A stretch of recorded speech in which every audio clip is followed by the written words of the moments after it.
Shavua Tov, nous sortons d'un Shabbat assez particulier où chacun a prié et a lu la Torah chez soi à la maison sur son chumash. Et donc, ça m'a fait penser à une histoire chassidique qu'on raconte au sujet de deux grands tzadikim, Rabbi Elimelech et Rabbi Zouché d'Anipoli, qu'un jour les deux se retrouva jetés en prison. Et Rabbi Elimelech se mit à pleurer. Alors son frère, Rabbi Zouché, lui dit: Elimelech, qu'est-ce qui t'arrive? Pourquoi pleures-tu? Alors Rabbi Elimelech lui dit: tu vois pas le pot au milieu de la salle? Comment tu veux que je fasse ma prière devant ce pot? Alors Rabbi Zouché lui dit: Elimelech, le même Dieu qui nous a demandé de faire la prière de Mincha, c'est lui qui nous a demandé de ne pas prier devant ce pot. Alors, on va se réjouir d'accomplir la volonté de Dieu.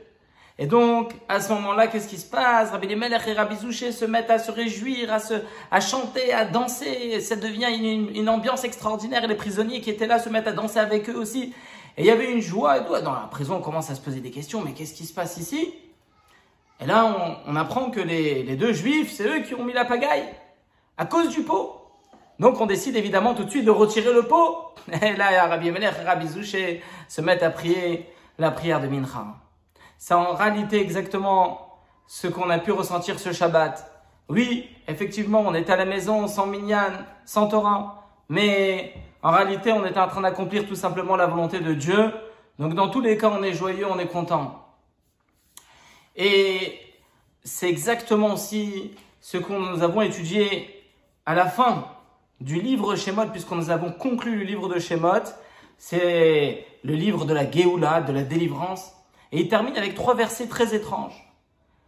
La Torah nous dit que lorsque le nuée de gloire était sur le Mishkan, le sanctuaire où résidait la Shrina, la présence de Dieu, alors le peuple juif ne pouvait pas voyager dans le désert.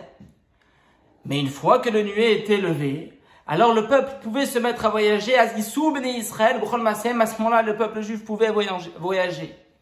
Alors la question se pose, que font ces 2 versets-là ici, à la fin du livre de la délivrance, du livre de Shemot, la sortie des Juifs, des Béné Israël d'Égypte, et le livre où nous parlons du Mishkan, du sanctuaire, de la Ashrina, la résidence de Dieu sur la terre, dans le monde. Quel rapport maintenant ici, le fait que la Torah nous raconte que le peuple ne pouvait plus voyager si le nuée de gloire était encore sur le Mishkan, le sanctuaire? Alors, en réalité, la réponse, elle est très simple. Lorsque tout va bien, lorsque la Shrina est présente, lorsque le nuée de gloire est sur le Mishkan, le sanctuaire, lorsque tout va bien, lorsque le temple est construit, lorsque l'exil n'est pas trop difficile, lorsque les synagogues sont remplies, lorsqu'il y a tout ce qu'il faut, alors, qu'est-ce qu'on a besoin véritablement du travail du juif? D'appeler Dieu, de faire descendre la Shrina sur terre. La Shrina, elle est là, elle est présente. On n'a pas vraiment besoin de notre travail. Dieu est là, il descend sur la terre.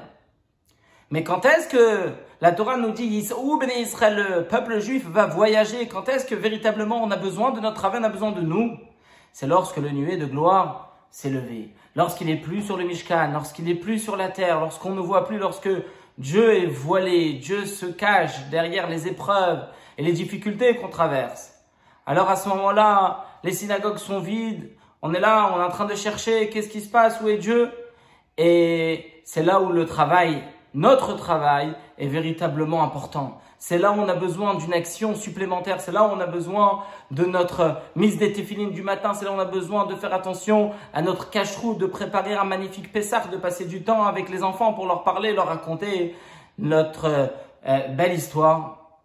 Et à ce moment-là, la Torah nous dit, Az Yissou Béné Israël, à ce moment-là, le peuple juif va voyager dans ce grand voyage qui est en vérité le voyage final qui est celui du peuple juif qui retourne sur sa terre en Eretz Israël à Jérusalem avec le temple reconstruit et le Beth Amikdash qui est là et présent, Bimera Be'amenu tout de suite. Amen.